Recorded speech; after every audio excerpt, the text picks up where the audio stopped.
옆에 있는 분들과 한번 인사 나누겠습니다. 고맙습니다. 감사합니다. 주님 안에서 사랑합니다. 네. 오늘은 제2과 말씀 보시겠습니다. 창세기 3장 1절에서 6절입니다. 그런데 뱀은 여호와 하나님이 지으신 들짐승 중에 가장 간교하니라. 뱀이 여자에게 물어 이르되 하나님이 참으로 너희에게 동산 모든 나무의 열매를 먹지 말라 하시더냐.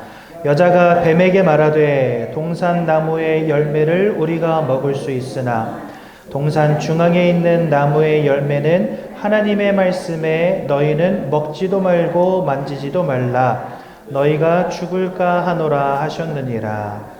뱀이 여자에게 이르되 너희가 결코 죽지 아니하리라. 너희가 그것을 먹는 날에는 너희 눈이 밝아져 하나님과 같이 되어 선악을 알 줄 하나님이 아심이니라. 여자가 그 나무를 본즉 먹음직도 하고 보암직도 하고 지혜롭게 할 만큼 탐스럽기도 한 나무인지라. 여자가 그 열매를 따먹고 자기와 함께 있는 남편에게도 주매 그도 먹은지라. 아멘. 이 창세기 3장에 이 선악과를 따먹는 사건이 벌어진 이후에 창세기 4장으로 바로 넘어가면은요, 어떤 장면이 나오냐? 가인과 아벨이라는 사람이 하나님께 예배드리는 장면이 나옵니다. 네. 그리고 창세기 12장으로 가면 아브라함이라고 하는 사람이 단을 쌓는 장면이 나옵니다. 그리고 성경 출애굽기로 넘어가면 이스라엘 백성들이 애굽에서 나와서 광야길을 가는 동안에 하나님이 성막을 지으라고 명령하십니다. 요거는 이제 텐트예요, 텐트. 텐트인데 아주 규모가 거대한 텐트죠. 그리고 이스라엘 백성들이 드디어 가나안 땅에 들어가고 난 다음에 하나님이 다윗 왕을 통해서 성전 건축을 준비하시고 솔로몬 왕 때 최초로 성전이 지어지게 됩니다. 그리고 신약으로 넘어와서 사도행전 2장에 보면 우리가 요즘 말하는 교회가 처음으로 생겨나게 됩니다. 근데 이 창세기 4장에 최초의 예배 드릴 때 어떻게 예배를 드렸냐니까 아벨이 동물을 잡아서 하나님께 예배를 드렸어요. 그리고 요 단을 쌓을 때도 양이라든지 소 이런 동물들을 죽여서 하나님께 예배를 드리고요. 이 성막에서도 뭐 했냐? 동물들을 잡아서 피를 제단에다 뿌리고 동물들을 계속해서 잡게 됩니다. 그리고 요 성전에서도 뭐 했냐? 뭐 양이 됐든 소가 됐든 염소가 됐든 뭐 비둘기가 됐든 동물들을 잡아서 하나님께 예배를 드리게 하셨습니다. 하나님이. 이 동물들을 잡으면 필연적으로 나오는 게 있는데 그게 뭘까요? 동물을 죽이면 필연적으로 피가 나오죠. 그러니까 한마디로 말해서 하나님은 계속해서 이 피로 드리는 예배를 요구하셨다는 겁니다. 피 예배, 피 예배, 피 예배, 피 예배를 요구하셨다는 거예요. 그럼 뭐 하나님은 뭐 야만인입니까? 왜 자꾸 동물을 잡아서 피를 흘리게 하셨을까요? 그러니까 많은 사람들이 오해해요. 동물을 학살을 하고 막 이러면서 하나님이 이상한 하나님이라면서. 우리는요, 왜 피 예배를 하나님이 요구하셨는지 그 이유를 알아야 되겠죠. 이 피 예배를 드리게 하신 이유가 뭐냐? 앞으로 이 땅에 우리를 위해서 십자가에서 못 박혀 죽으시고 피를 흘리실 예수 그리스도를 기억하라고 하나님이 피 예배를 요구하신 것입니다. 그러니까 동물을 잡아서 피 예배를 드리라는 이 모든 내용의 그 중심에는 누가 계시냐? 우리를 위해서 십자가에서 피 흘려 죽으실 그리스도 예수를 기억하라는 것입니다. 그래서 하나님은요, 피 예배를 자꾸 요구하신 거예요. 그러면 왜 주님은 또 이 수많은 동물들은 저와 여러분 때문에 피를 흘려야 됐을까요? 그 이유가 바로 오늘 이 창세기 3장인 것입니다. 창세기 3장에 사단이 뱀이라고 되어 있는데, 계시록 12장 9절에 보면은 사단을 두고 하나님이 뱀이라고 표현해 놓으셨거든요. 그러니까 이 뱀은 누구냐? 바로 사단을 의미합니다. 이 사단이 아담과 하와를 속여서 하나님이 따먹지 말란 선악과를 따먹는 원죄를 짓게 만들어 버려요. 그리고 그 결과로 모든 사람이 하나님을 떠나는 문제 가운데 빠지게 됩니다. 우리는 이 세 가지 문제를 뭐라고 하냐? 모든 사람에게 임하여 있는 근본적 영적 문제라고 합니다. 모든 사람이 지금 이 근본적 영적 문제에 다 걸려 있는 거예요. 근데 로마서 6장 23절에 보니까 뭐라고 말씀하시냐? 죄의 싹은 사망이다. 이렇게 말씀하세요. 이 말은 뭐냐니까, 우리에게 와 있는 이 원죄, 이 죄악의 문제를 끝내려면 그 방법은 죽는 것밖에 없다는 거예요. 그러니까 죄를 씻으려면 죽어야 돼요. 그러니까 저와 여러분들이 이 죄로부터 자유로워지려면 죽어야 되는데, 문제는 뭐냐? 구원의 기회는 이 땅에 살아있을 때만 구원의 기회가 있어요. 우리가 죽은 뒤에 하나님 보잖아요. 그러면은 누구든지 하나님을 보면 불신자라도 나 이제부터 하나님 믿겠습니다. 다 그렇게 말하겠죠. 하나님을 보지 못하고 육체에 제한되어 있을 때에만 하나님을 믿는 믿음으로 구원에 이를 수 있게 되는 거예요. 그러니까 여러분이 죽어버리면 더 이상 구원의 기회가 없는 거예요. 근데 내가 죽지 않고는 죄를 씻을 수 없어. 그러니까 진퇴양난에 빠져 있는 거예요. 지금 저와 여러분들이. 그것을 해결할 수 있는 유일한 방법은 뭐냐? 내가 죽어야 되는데 나를 대신해서 누군가가 죽어주는 거예요. 무슨 말인지 이해가 되시죠? 그래서 하나님은 계속해서 이 피 예배, 단을 쌓을 때마다 성막을 짓고 또 성전 안에서 이 동물들을 죽여서 피를 흘림으로 우리의 죄를 씻게 하셨어요. 그리고 이 모든 일들은 우리를 위해서 십자가에서 피 흘려 죽으실 그리스도를 기억하라고 하나님이 요구하신 예배라는 겁니다. 무슨 말인지 이해가 되시죠? 근데 여기 성전까지는 이렇게 했는데 왜 교회는 비워두었냐? 이 교회는요, 여기다가 한 가지를 더 추가할게요. 이렇게 성전을 지었는데 그 사이에 예수님이 이 땅에 성육신에서 나타나십니다. 그리고 난 다음에 세워진 게 뭐냐? 그 다음에 세워진 게 교회예요. 그러니까 예수님이 부활하신 다음에 40일간 제자들에게 하나님 나라에 대해서 이 일을 말씀하시고 그 다음에 승천하시는 장면이 사도행전 1장에 나옵니다. 그런 이후에 그 예수님의 십자가와 부활과 승천, 이 모든 것들을 다 본 사람들이 마가다락방이라는 곳에 모이게 돼요.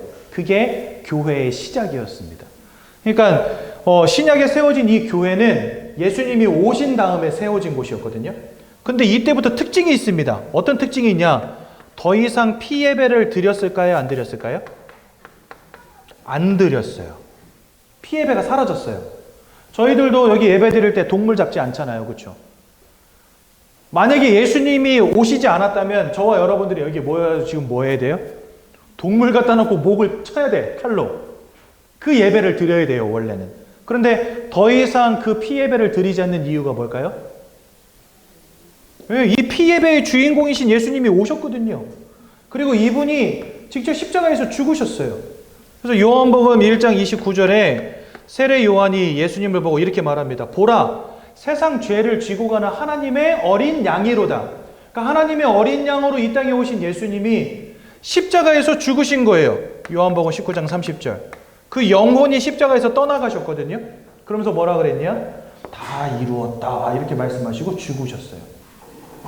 그러니까 이제까지는 피 예배를 드렸던 이유가 십자가에서 오실 메시아를 기억하라고 기다리면서 이 피 예배를 드렸던 것이고, 이제 2000년 전에 예수님이 사람의 몸을 입고 이 땅에 오셔서 진짜 십자가에서 우리를 위해서 죽어주심으로 우리는 더 이상 피 예배를 드리지 않게 된 겁니다.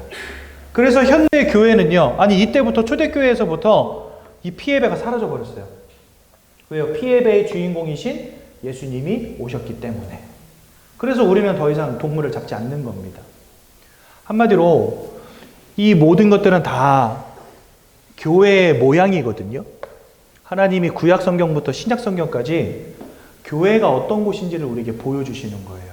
그러니까 교회를 주신 궁극적인 목적은 뭐냐? 예수의 언약을 붙잡으라는 겁니다. 구약 시대는 이 땅에 오셔서 우리를 구원하실 오실 메시아를 기억하라고 하나님의 교회를 세우신 것이고, 그렇죠? 지금 교회는 어떤 교회냐? 오신 예수 그리스도를 기억하고 전하라고. 그리고 여기다 더하여서 두 번째로 앞으로 재림하실 예수를 기다리라고 교회를 세우신 거예요. 성경은 분명히 말씀하십니다. 사도행전 1장 11절에 예수님이 승천하실 때 그 제자들 옆에 서 있던 천사들이 제자들에게 이렇게 이야기를 해요. 가신 모습 그대로, 지금 너희가 보는 모습 그대로 예수님이 다시 오실 것이다. 이렇게 되어 있어요. 그러니까 예수님이 재림하신다는 거죠. 그리고 재림하실 그때가 하나님이 전 세계를 심판하시는 때다. 성경은 우리에게 가르치십니다. 그러니까 구약은 오실 메시아를 기다리는 것이고 신약은 오신 예수 그리스도를 알고 전하라고, 그리고 앞으로 재림 심판주로 재림하실 예수를 기다리라고 세우신 데가 바로 교회라는 거예요. 그래서 여러분들 교회에 오셨으면 여러분들은 반드시 두 가지를 기억하셔야 됩니다. 첫 번째, 예수가 그리스도라는 그 언약을 배우는 것에 집중하셔야 됩니다. 예수님이 누구신가를 알기 위해서 오는 것이 교회가 되어야 돼요. 그리고 두 번째, 그 그리스도를 전하는 자의 사명을 여러분들이 갖고 집으로 돌아가셔야 돼요. 그러니까 이 교회에 오시면은 예수를 붙잡고 또 월요일부터 토요일까지 일주일간의 삶은 전도를 고민하면서 사는 겁니다. 그게 하나님이 이 시대에 교회를 주신 이유란 말이죠. 그런데 안타깝게도 오늘이 이제 종교개혁주일인데요. 이 마틴 루터라는 사람을 통해서 종교개혁이 일어났어요. 언제 일어났냐면 1517년 10월 31일 날, 그러니까 지금으로부터 500년 전이죠. 500년 전에 이 종교개혁이 일어났는데 10월 31일 날 일어났기 때문에 지금 10월 마지막 주인 이번 주를 종교개혁주일로 우리가 지키는 겁니다. 근데 이때 어떤 일이 벌어졌냐? 교회에서, 이때 당시에 교회에서 천주교 카톨릭 성당이라고 하죠. 이 교회에서 어떤 일이 벌어졌었냐면 면죄부라는 걸 판매했습니다. 이 면죄부가 뭐냐면 예수를 믿지 않고 죽은 사람들 있잖아요.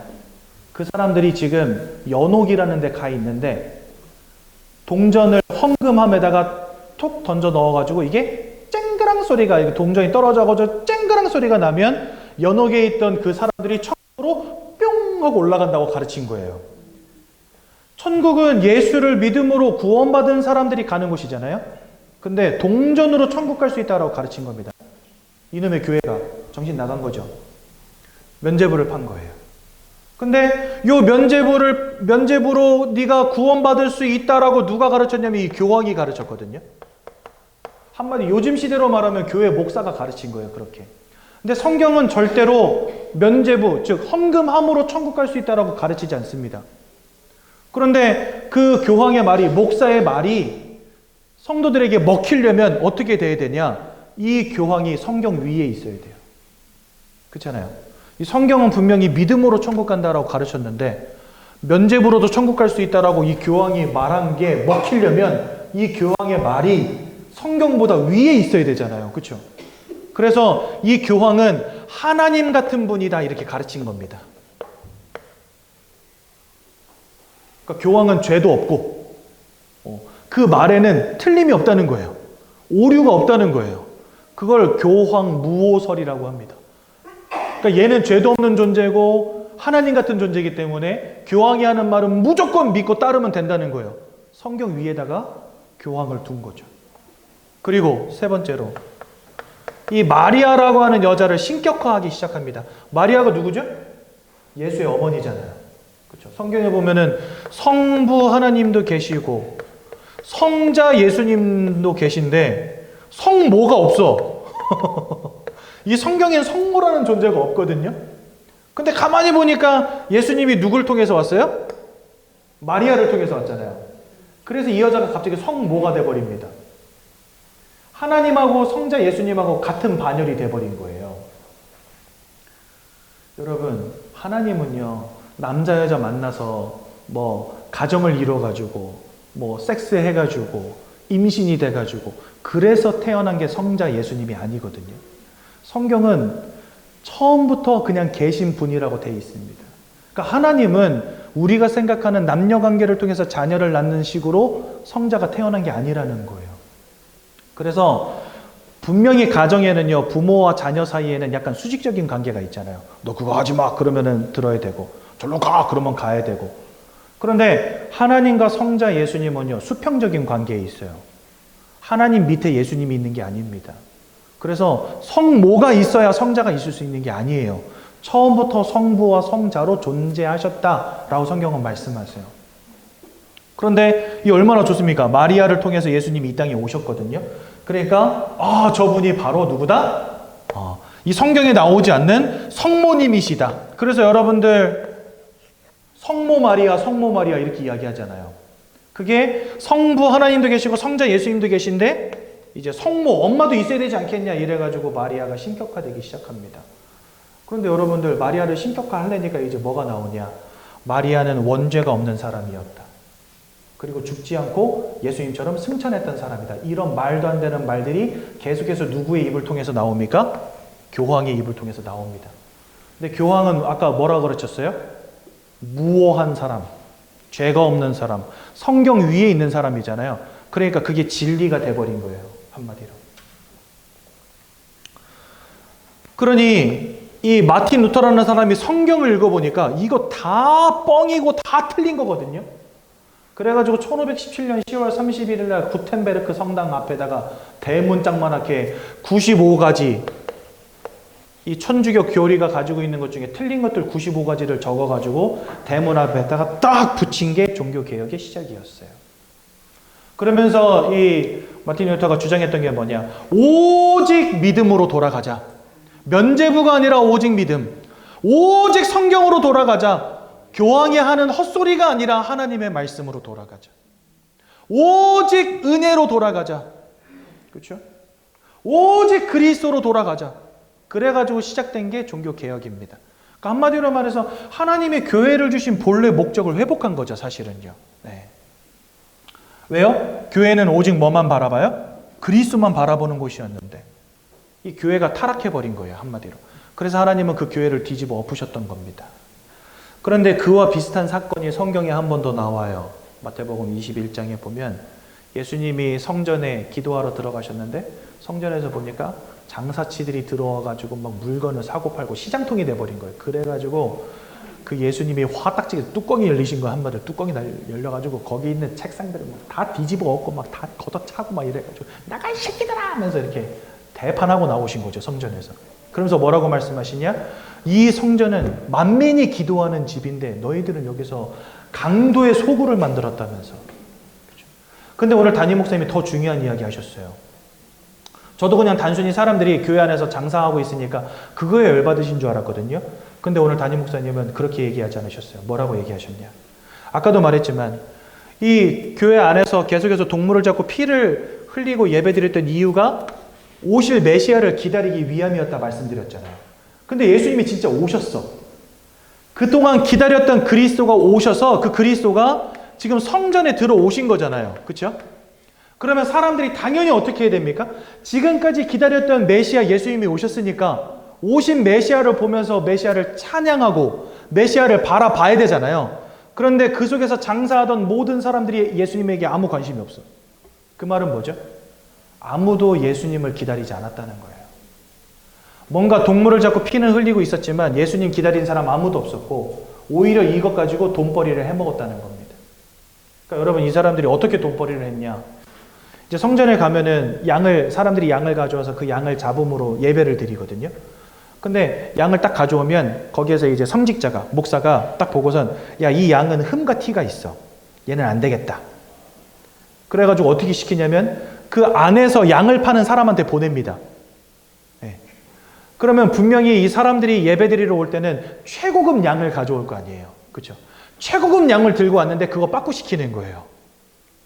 그래가지고 저쪽에 가가지고 진짜 한마디로 별로 좋지도 않은 양을 사가지고 오게 하는데 거기다 덤탱이를 씌워버리는 겁니다. 그러니까 성직자와 장사꾼이 합세해가지고 동물을 대파는 식으로 돈을 벌고 있는 거예요, 성전에서. 그러니까 이 사람들은 예수님 관심도 없어. 성전을 주신 이유는 예수님을 기다리라고 주신 건데 예수님한테는 관심도 없고 다 장사질만 하고 있는 거죠. 그러니까 예수님이 뚜껑이 열리신 거예요. 성전의 주인공이신 예수님이 오셨는데 아무도 못 알아봐. 그러니까 예수님이 뚜껑이 열리신 거예요. 그래서 여러분들이 이 시대에 이 교회에 오신 이유를 하나님이 본래 교회를 주신 목적 속에서 찾으셔야 됩니다. 이 시대 많은 사람들이 교회에 갑니다. 왜 가는지 아십니까?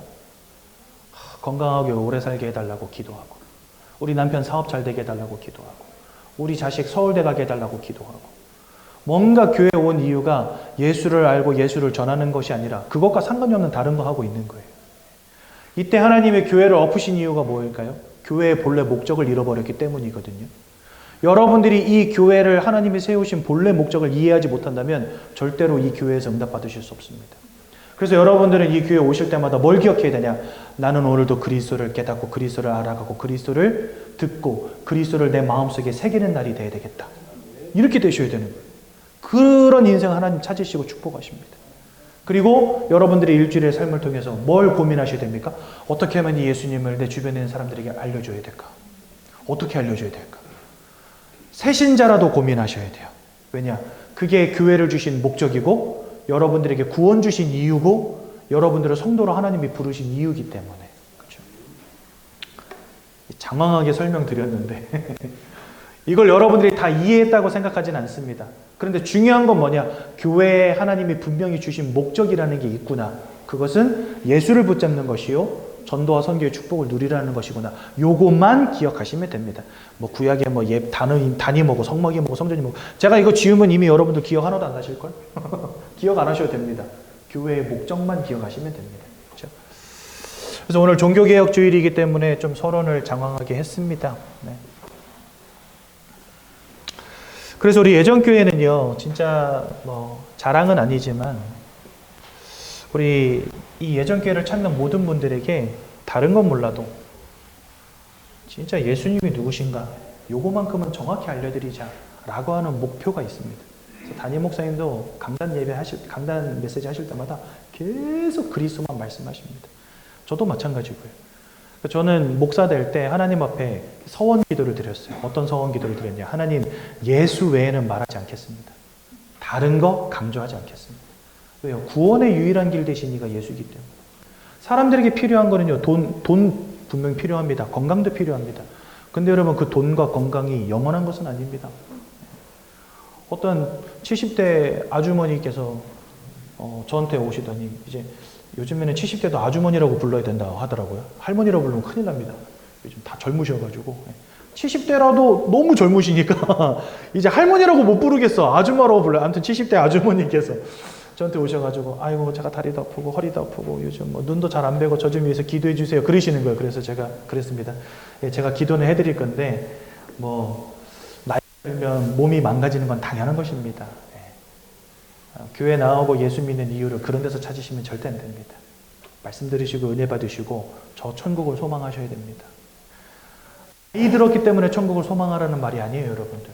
저는 지금 40대지만 액면가는 50대인데 40대지만 저는 지금도 천국을 소망하며 살아갑니다.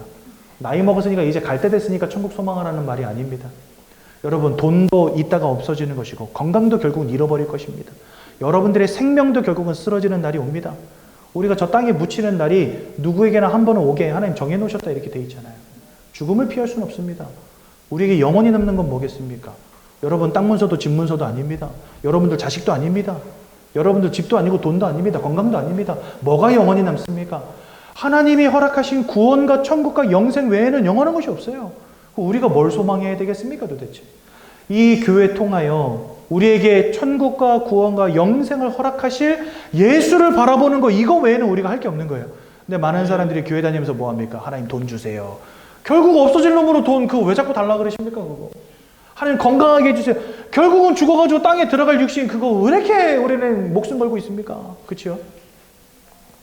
필요 없다는 게 아니고 여러분들 이 땅 살아가신 동안에 돈도 많이 버시고 건강하게 오래 사십시오. 근데 결국은 다 없어질 것들이다. 도리어 예수를 통하여 우리에게 허락하신 구원과 영생과 천국, 이거를 소망하여 살아가시라는 겁니다. 그러니까 이분이 근심이 많아. 왜? 다리도 아프니까 이제 걷지도 못하겠고, 눈도 안 뵈니까 이제 보지도 못하겠고, 아침 드라마도 봐야 되고, 그죠? 등산도 해야 되는데 자기 몸이 다 망가져서 아무것도 할 수가 없대. 천국을 소망하는 여러분들 되시기 바랍니다. 그러니까 몸이 하나하나 망가져가니까 이 삶의 질도 떨어지는 거예요. 자꾸 만족도 없고 기쁨도 없고 그냥 맨날 죽겠다는 곡소리밖에 안 나오고 병원비는 계속 나가고 이러니까 막 짜증이 나는 거예요. 이분이 헛된 거 자꾸 붙잡고 가면은요 짜증날 수밖에 없어요. 결국 사라질 거 붙잡고 있으면은요 낙심할 수밖에 없습니다. 그래서 아픈 중에도 무너진 중에도 실패한 중에도 영원한 것을 바라보면은요 우리가 행복을 회복할 수 있어요. 기쁨과 만족을 회복할 수 있어요. 저는 어렸을 때 부자 되는 게 꿈이었습니다. 왜냐하면 아버지가 진짜 돈이 없었거든요. 빚밖에 없었거든요. 그래가지고 어린 저를 새벽부터 깨워가지고 같이 무 뽑고 배추 뽑고, 저 여러분 초등학교 다닐 때 농사 지었던 사람이에요. 새벽에 농사 짓고 학교 가고 오후에 학교 갔다 오면은 소 끌고 나가서 꼴 먹이고, 여러분들 소 끌고 나가서 꼴 먹인다는 말을 요즘 애들은 전혀 이해 못 하잖아요. 네. 이 나이 드신 분들은 다 아시지만, 근데 저는 초등학교 때 소 끌고 나가서 꼴 먹이던 사람입니다. 아침에 돼지밥 그릇에 밥 주던 사람이었거든요. 그러니까 집이 너무 가난하다 보니까 어렸을 때부터 막 그러고 살았거든요. 그래서 저는 부자 되는 게 꿈이었어요. 일평생 부자 되게 해달라고 기도했어요, 교회에서. 근데 하나님이 돈을 안 주시더라고요. 저희 아버지 여전히 가난하십니다. 저도 여전히 가난하고. 근데 희한하죠? 복음 깨달았는데 돈으로 오지, 돈이 없어서 불행했던 제 인생이 돈을 얻지 않았는데도 뭔가 하나님 주시는 평안함과 견고함이 딱 생기더라고요. 이 사람이 영적 존재이기 때문에 희한합니다. 영적 존재라는 사실을 몰랐을 때는요, 내가 뭔가 돈이 있어야 되고 건강해야만 행복했거든요. 근데 내가 영적 존재인 걸 깨닫고 하나님이 나에게 주신 영원한 축복이 뭔지를 알고 나니까 돈도 상관없고 배경도 상관없고 환경도 상관없고, 내가 어떤 환경, 어떤 어려움, 어떤 근심 속에 있어도 이상하게 하나님 주시는 평안함이 딱 생기더라고요. 이 영적 존재란 바로 그런 존재입니다. 그래서 여러분들 이 자리를 통해서 진짜 예수 그리스도를 잘 배우시기 바라고, 하나님 안에 있는 참 기쁨을 찾는 귀한 날 되시기 바라고, 영원한 것을 붙잡는 축복 누리시기 바랍니다. 왜냐? 하나님께서 사람을 창조하셨는데 그냥 창조하신 게 아니에요. 창세기 1장 27절에 보니까 하나님의 형상을 따라 창조하셨대요. 이건 뭐냐? 하나님을 닮은 존재로 만드셨다는 겁니다. 근데 하나님은 영이시잖아요. 그래서 하나님을 닮은 존재로 우리는 영적 존재로 창조가 된 겁니다. 그래서 사람은요, 이 땅에 그 어떤 피조물들도 하지 않는 영적 행위를 하는 유일한 존재들입니다. 그렇죠? 예배도 드리고 기도도 드리고 찬양도 하고 불경도 외고 불공도 드리고 미사도 드리고 하는 이런 영적 행위를 하잖아요. 제사도 하고 고사도 하고. 왜 그러냐? 영이신 하나님을 닮은 존재이기 때문에 그렇습니다. 그래서 영이신 하나님을 닮은 영적 존재이기 때문에 영적인 행위를 한다는 거. 그럼 왜 하나님은 우리를 이렇게 영적 존재로 지으셨습니까? 그 이유가 무엇이겠습니까? 영이신 하나님을 알고 영이신 하나님과 교제하고 함께하는 축복을 누리라고 그렇게 만드신 거예요.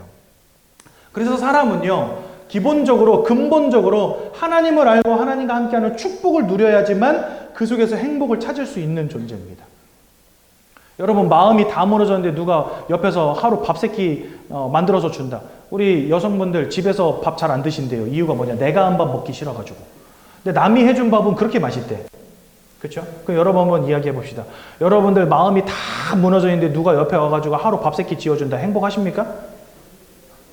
사람은요, 밥만 먹는다고 행복한 존재가 아니잖아요. 그렇죠? 육신의 풍족함도 있어야 되겠지만 마음의 평안함도 있어야 돼요. 그래야 행복을 느낀다는 거예요. 그런데 사람은 거기다 더하여서 영적 존재이기 때문에 영적인 평안함이 갖춰지지 않으면 아무리 돈을 많이 벌고 아무리 안정적인 삶을 살아도 그 속에서 행복하지 못하다는 거예요. 저는 이 말이 이해되는 게 저 강남의 펜트하우스에 사는 아줌마들이 정신과 약 먹고 있어요. 왜 그럴까요? 남편이 그렇게 돈을 잘 벌고 성공했는데 남 부러울 게 뭐 있습니까? 전기세를 걱정하겠습니까? 그 사람들이 가스비를 걱정하시겠습니까? 여러분들 공과금 나오면 깜짝 놀라죠. 올여름에 여러분들 더워가지고 에어컨 많이 돌리셨잖아요. 전기세가 막 10만 원 넘게 나왔어요. 그러면 이제 막 그 아들님이 등짝 때리고 이놈의 새끼야 에어컨 좀 작작 틀으라 그랬지? 이러면서. 우리는 공과금 보면서 막 스트레스 받잖아요. 근데 돈 많은 사람들 공과금 걱정하겠습니까? 그 사람들은요, 세금으로 얼마 나가는지도 모르는 사람들이에요. 통장에 이자로 얼마 들어오는지도 모르는 사람들이에요. 저는 통장 잔고를 원 단위까지 다 알고 있는데 막 17,896원 막 이렇게.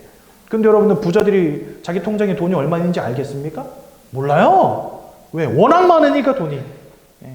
그리고 막 이자가 막 하루에도 막 상상도 못할 돈들이 이자로 붙는데 그거 언제 계산하고 앉아 있습니까? 그러니까 부자들은요, 자기 통장에 돈이 얼마 있는지 외우지를 못해요.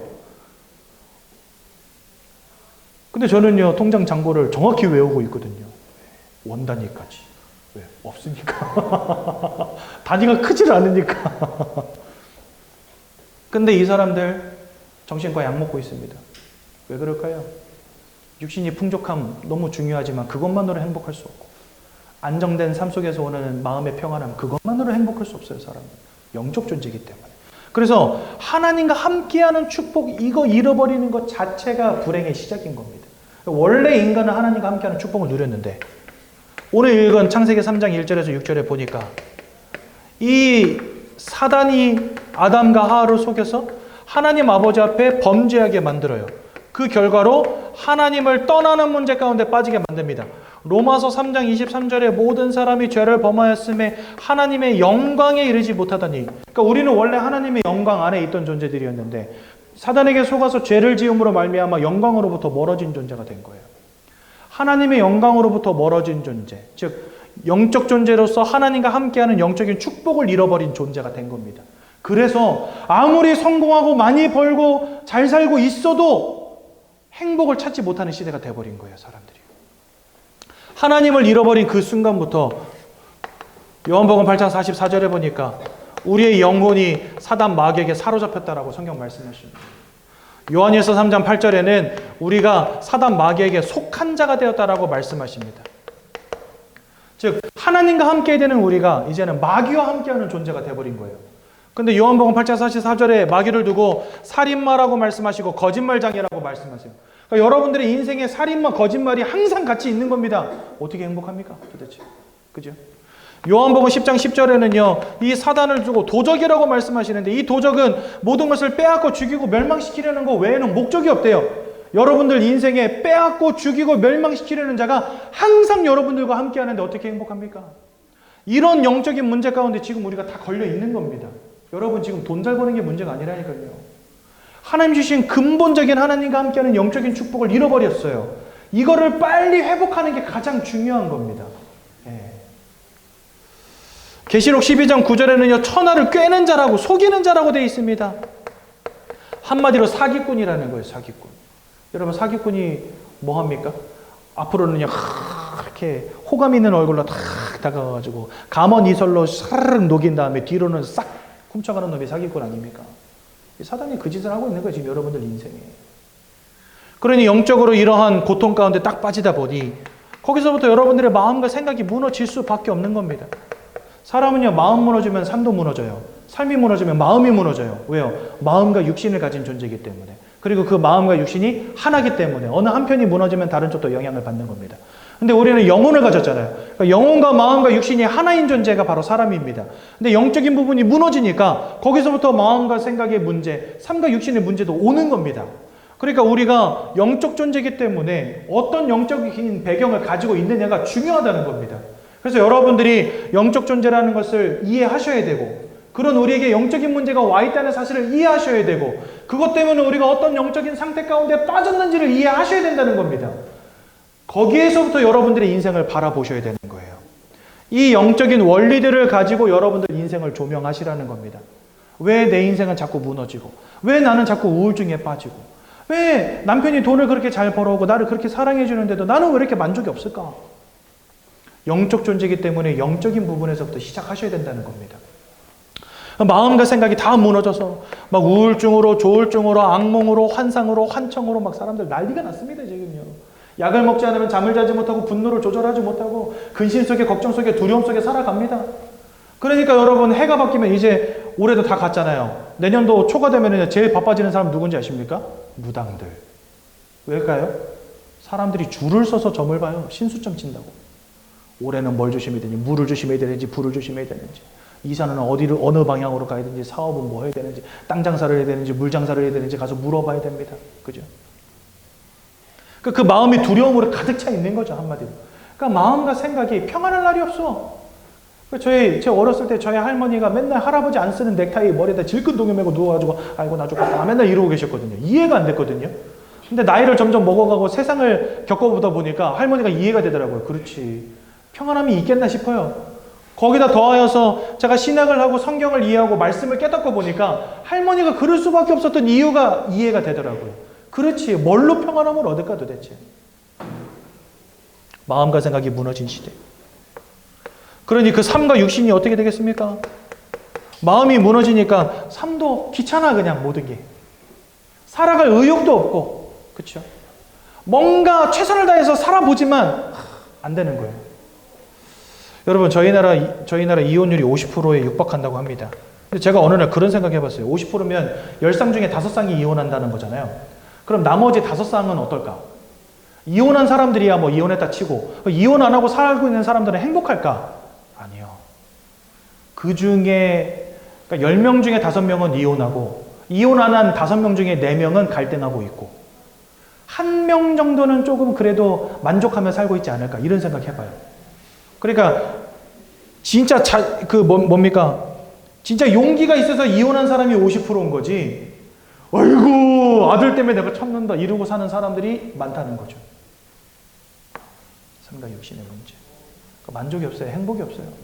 마음이 무너지니까 사랑하던 오빠도 그놈이 되고 배 아파서 난 자식도 아이고 이 왼수 같은 놈아 이렇게 돼버리는 거예요. 마음이 무너지면 사람들이 만족이 없으니까요. 그러니까 부어라 마셔라 할 수밖에 없고 이거 하면 인생 망하는 줄 알면서도 마약을 집어넣을 수밖에 없고 그죠? 뭔가에 집착하게 되고 돈에 집착하게 되고 사람에 집착하게 되고 그죠? 삶이 다 무너지게 되는 겁니다. 그러니까 사람들이 뭐 하기 시작했습니까? 이거 할 수밖에 없어. 이거 고사 안 지내면 큰일 납니다, 여러분들. 제사 안 지냈다 난리 납니다. 사람들 생명 걸고 합니다. 손목 부러진다고 하면서도 전 뒤집어야 돼요. 돈 없다고 하면서도 거나하게 차려야 돼요. 왜 그런지 아십니까? 그거 안 했다간 절단 날까봐. 내 다리 몽댕이 부러질까봐. 효도가 아니라니까요, 이거 여러분들. 돼지머리 삶아야 됩니다. 안 그러면 왠지 내가 원치 않는 불행이 올 것 같으니까. 그죠? 막 점도 쳐야 되고, 굿도 해야 되고, 부적도 써야 되고, 그죠? 날도 물어봐야 되고, 시도 물어봐야 되고, 방향도 물어봐야 되고, 진짜 고달픈 인생입니다. 그죠? 어떻게 살아가야 되는지 다 물어봐야 됩니다. 가서. 물어보지 않으면 안 되는 인생. 또 뭐 한마디 듣고 오면요, 그거에 완전히 매이는 인생, 잡혀버리는 인생. 우상숭배가 바로 그런 거거든요. 사람이 마음이 평안하고 즐겁고 행복하다면 우상숭배 절대 안 합니다. 걱정되고 근심되고 두려우니까 하는 게 우상숭배죠. 그러니까 인생이 안 되니까 이거 할 수밖에 없는 거예요. 근데 더 큰 문제는 뭐냐? 고린도전서 10장 20절에 대저 이방인이 하는 제사는 귀신과 교제하는 것입니다. 사단에게 사로잡힌 것도 억울해 죽겠는데 요 우상숭배가 귀신과 교제하는 거래요. 그러니까 이거 하면 할수록 여러분들의 개인, 가정, 가문, 후대는 더 무너짐이 심해지는 겁니다. 그렇죠? 이렇게 살아가다가 히브리서 9장 27절 사람이 한번 죽는 것은 정하신 것이요 그 이후에는 심판이 있다 말씀하시고 사단에게 속한 모든 자 지옥으로 들어가게 된다고 성경 말씀하십니다. 지옥은 누가 가냐? 사단에게 속한 자들이 가는 겁니다. 성경에 보니까 마태복음 25장 41절 하나님의 보좌 왼편에 선 자들, 그러니까 하나님의 심판 이후에 천국이 허락된 자들은 오른쪽에 세우시고 천국이 허락되지 못한 자들은 왼편에 세우십니다. 그리고 왼편에 있는 자들에게 명하십니다. 이 악한 것들아, 마귀와 그의 사자들을 위해서 예비된 지옥으로 들어가라 이렇게 말씀하세요. 그러니까 사단 마귀와 이 귀신들을 가두기 위해서 만들어 놓으신 데가 지옥이라는 겁니다. 그리고 사단에게 속한 자 함께 지옥으로 들어가는 겁니다. 그러니까 아까도 말씀드렸지만 우리가 마귀에게 속한 자가 되었다고 말씀드렸잖아요. 언제요? 하나님을 잃어버린 순간부터. 그러니까 여러분들이 예수를 통하여서 여러분들의 인생이 구원으로 쏙 들어가지 않는 이상 여러분들은 지옥을 피할 길이 없다는 거예요. 성경은 우리에게 그렇게 가르치십니다. 내가 착하게 사는 거, 못되게 사는 거 이것과 상관이 없이 사단에게 속한 모든 것 다 지옥으로 가는 겁니다. 근데 우리는 태어날 때부터 사단에게 속한 자로 태어나서 일평생을 살아가는 거예요. 그러니까 하나님의 은혜로 예수를 알고 구원에 이르지 못하는 이상 결국 그 끝은 지옥이 되는 겁니다. 그러니 여러분 이 문제를 어떻게 해결하겠습니까? 우리가 착하게 산다고 돈 많이 번다고 공부 많이 한다고 해결되는 문제가 아니잖아요. 그렇기 때문에 이 땅에는 방법이 없기 때문에 내 스스로 이 문제를 해결하고 하나님께로 갈 방법이 없기 때문에 하나님이 직접 우리에게 찾아오신 것입니다. 그 길로서 오신 이가 바로 예수님이신 거죠. 요한일서 3장 8절에 죄를 짓는 자마다 마귀에게 속하였다라고 말씀하시는데 그 뒤에 뭐라 되어 있냐? 아들이 나타난 것인 것은 마귀가 하는 모든 일을 멸하기 위함이다. 그래서 예수님은 저 사단의 권세를 거신 참 왕이 되십니다. 로마서 8장 1절에서 2절에 보니까 예수 안에 있는 자는 결코 정죄함이 없다. 죄 때문에 하나님을 떠나버리고 죄 때문에 사단에게 사로잡혔는데 그 죄악의 문제를 끝내셨다는 겁니다. 누가요? 예수님이 십자가 위에서 보혈의 피를 흘려주심으로. 그래서 여러분들 교회에서 그 구약에 있는 교회의 모형들에서 하나님이 계속해서 동물을 잡아 죽이는 피 예배를 요구하신 겁니다. 우리를 위해서 십자가에서 죽으심으로 우리 죄악의 문제를 끝내실 예수를 바라보라고. 예수님 오셔서 하신 일이 뭐냐? 진짜 단 위에서 각이 뜯어져가지고 피를 흘려서 죽었던 그 양과 소처럼 예수님도 창에 찔리시고 못에 찔리시고 가시관에 찔리시고 손과 발이 못에 박히시고 진짜 온 육신이 다 찢겨서 피 흘리고 돌아가셨어요. 그 구약에 죽었던 수많은 동물들처럼. 그래서 우리의 모든 죄악을 끝내신 참 제사장이 바로 예수님이십니다. 그리고 요한복음 14장 6절에 보니까 내가 곧 길이요 진리요 생명이 나를 말미암지 않고는 아버지께로 올 자가 없느니라. 왜 아버지께로 올 수 없다 하셨을까요? 다 아버지 떠나 있다는 겁니다. 지금 다 떠나 있는데 나를 통하지 않고는 아버지께로 올 자가 없다는 겁니다. 그래서 예수님은 하나님께로 나아갈 유일한 길, 선지자가 되시는 것입니다. 우리는 이 예수님을 누구라고 부릅니까? 바로 그리스도라고 부르는 겁니다. 그리스도로 이 땅에 오셔서 우리 위해서 고난당하시고 고통당하시고. 여러분들 에베소서 2장 1절에 보면 이런 말씀이 있어요. 죄와 허물로 죽었던 우리를 살리셨도다, 이런 말씀이 있거든요. 그런데 이사야서 53장 5절에 보면 그가 찔림은 우리의 허물을 인함이요 그가 상함은 우리의 죄를 인함이라, 이렇게 되어 있습니다. 그러니까 주님이 이 땅에 오셔서 고난당하시고 고통당하신 이유가 뭡니까?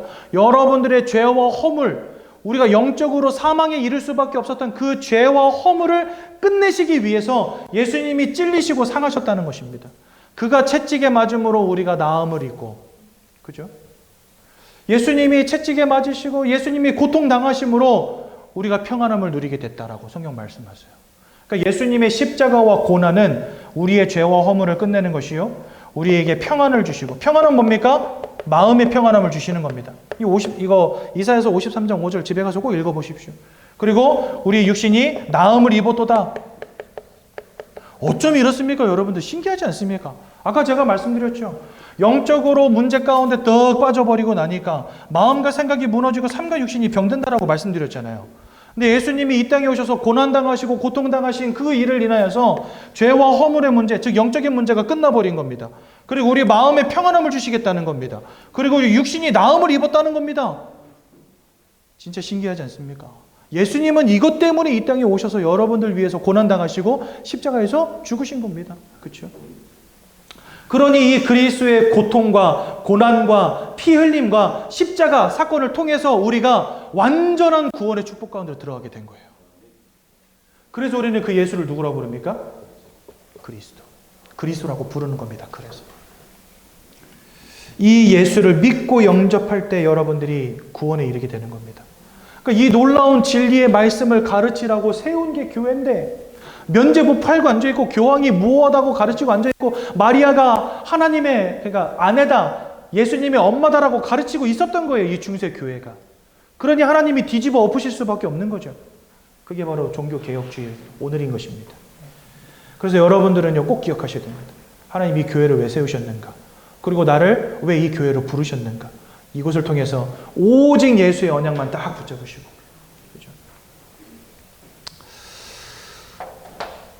구원에 이르는 유일한 방법은 예수님을 마음속에 믿고 영접하는 것밖에 없다라고 성경 우리에게 말씀하십니다. 로마서 10장 10절에 보니까 마음으로 믿을 때 의에 이르고 입으로 시인할 때 구원에 이른다라고 되어 있습니다. 여러분들 오늘 그 예수를 마음으로 진심으로 믿으시기 바랍니다. 그리고 그 예수님을 여러분들 인생에 진실된 마음으로 모셔드리기 바랍니다. 그럴 때 하나님이 여러분들에게 구원을 주시는 것입니다. 15페이지에 우리 영접 기도문이 잘 나와 있습니다. 저와 함께 고백함으로 예수님을 마음속에 영접하는 시간을 갖도록 하겠습니다. 함께 고백합니다. 사랑의 하나님, 이제 나는 죄인인 것을 깨닫고 회개합니다. 지금까지 하나님을 떠나 사단의 지배 아래 묶여 종노릇하며 살았습니다. 그러나 예수님이 저를 위하여 십자가에서 죽으시고 3일 만에 부활하신 그리스도이심을 믿습니다.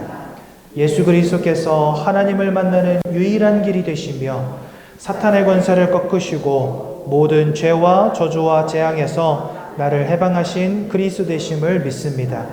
지금 이 순간 내 마음의 문을 열고 예수님을 나의 구주로 나의 주인으로 내 마음에 영접합니다.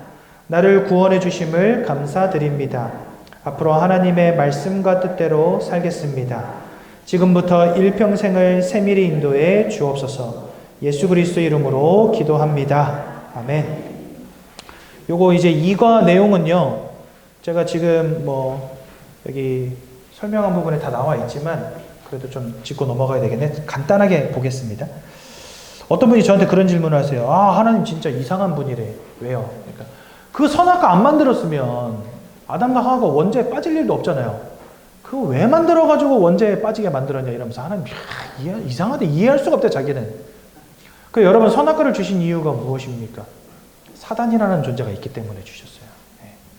사단이 우리를 속일 수 있으니까. 그렇죠? 사단에게 속아 넘어가면 우리가 죄 가운데 빠질 걸 아시니까. 그러니까 사단에게 속아서 죄 가운데 빠지지 말라고 동산 중앙에 가장 잘 보이는 곳에다가 선악과 딱 세우시고 이거 볼 때마다 하나님을 기억하고 범죄하지 말라고 하나님 하신 거예요.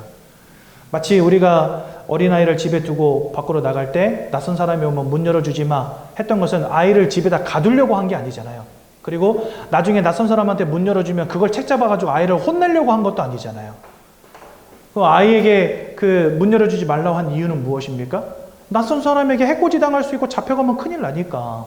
그러니까 문 열어주지 마 이렇게 말하는 거죠. 그것처럼 하나님 선악과를 주신 겁니다. 사단이라는 존재가 있으니까 절대 속지 말라고, 죄 가운데 빠지지 말라고 가장 잘 보이는 곳에 딱 세우셔가지고 기억하라고 하나님 말씀을. 그런데 해가닥 넘어가 버린 거예요. 안타깝게도. 그래서 하나님을 기억하게 하시려고, 하나님과 함께하는 축복을 누리게 하시려고 항상 기억하라고 동산 중앙에 위치시켜 놨는데 그게 바로 선악과를 주신 이유입니다. 그러니까 우리 골탕 먹이려고 주신 게 아니라는 거예요. 우리를 지키시려고 주셨다는 거예요. 근데 결국은 사단에게 속아서 죄 가운데 빠지게 된 거죠. 그래서 인간이 타락하게 됩니다. 사단은 아름답고 지혜로운 존재로 창조되었고 안타깝게도 그 마음에 교만함이 싹트게 되었어요. 왜냐하면 자기가 아름답고 지혜로우니까. 그래서 하나님처럼 되려고 했습니다. 그래서 이사야서와 에스겔서에 보면 내가 무별들 위에 내 보좌를 두리라, 지극히 높은 이와 내가 비기리라 이렇게 말하는 장면이 나와요. 그게 뭐냐? 사단이 하나님처럼 되고 싶은 마음을 품게 된 겁니다. 교만을. 그것 때문에 하나님께 덤볐다가 땅으로 쫓기게 됩니다. 계시록 12장 9절에 그의 사자들과 함께 땅으로 내쫓겼다 이렇게 되어 있고요. 그래서 이 땅에서 요한복음 10장 10절 도적이 된 겁니다. 모든 사람들을 유일인하고 빼앗고 붙잡고 사로잡고 죽이고 멸망시키고 이런 존재가 돼버린 겁니다. 거기에 누가 걸린 거예요? 아담과 하와가 탁 걸려버린 거예요. 그래가지고 원죄 가운데 빠지게 됐고 그 결과로 저와 여러분들 이 땅에 살아가는 모든 사람들이 죄와 사망의 법에 묶이게 된 겁니다. 그래서 이제 그 선악과를 따먹게 된 사건이 바로 원죄죠. 하나님의 말씀을 불순종하고 하나님처럼 되려는 욕심. 여기 보면 사단이 뭐라고 속이냐면 야 선악과 먹으면 니네가 하나님처럼 돼. 이 말에 하와가 해가닥 넘어가 버렸어요. 그래가지고 선악과를 따먹게 됩니다. 그러니까 하나님처럼 되고자 하는 그 욕심 때문에 죄를 범하게 된 거예요. 하나님과의 약속을 버린 거죠. 그 결과로 하나님과 단절되게 됩니다. 하나님을 잃어버리게 된 거예요. 하나님과 함께 되는 존재가 하나님을 잃어버린 것이고 그 하나님을 잃어버린 것은 결국 모든 것을 잃어버린 것입니다. 그렇죠? 영적 존재인 우리가 하나님을 잃어버린 것에서부터 인생의 모든 문제가 시작됐기 때문에 하나님을 잃어버린 것은 모든 것을 잃어버린 것이고요. 하나님의 영광에 이르지 못하게 되었고 죄와 허물로 영적인 사망 상태에 빠지게 되었다. 결론, 근본 문제는 모든 문제의 시작이다. 그럼 모든 문제를 끝내는 유일한 방법은 뭡니까? 이 근본 문제를 해결하는 거예요. 그래서 그리스도만 붙잡고, 우리 교회는 그리스도만 가르치고, 성도는 여러분들의 삶을 통하여 그리스도를 전하는 삶을 살아야 되는 거예요. 무슨 말인지 이해가 되시죠? 교회를 주신 이유와 성경 주신 이유와 내가 예수 믿어야 될 분명한 이유, 여기에 결론 내리시고 일평생 흔들림이 없는 신앙생활 하시기를 예수님 이름으로 축원드립니다. 제가 기도합니다. 하나님 은혜 감사합니다. 우리 새가족 귀한 성도님들을 축복하여 주셔서 그 인생이 그리스도에서부터 떠나지 않게 하시고 그리스도만을 말하는 이 교회로부터 멀어지지 않게 하시고 일평생 전도와 선교의 축복을 누리는 귀한 전도자 될 수 있도록 축복해 주셔서 하나님이 함께 하시는 참 축복과 응답을 누리는 귀하고 복된 인생 되도록 인도하여 주옵소서. 예수님의 이름으로 기도드렸습니다. 아멘.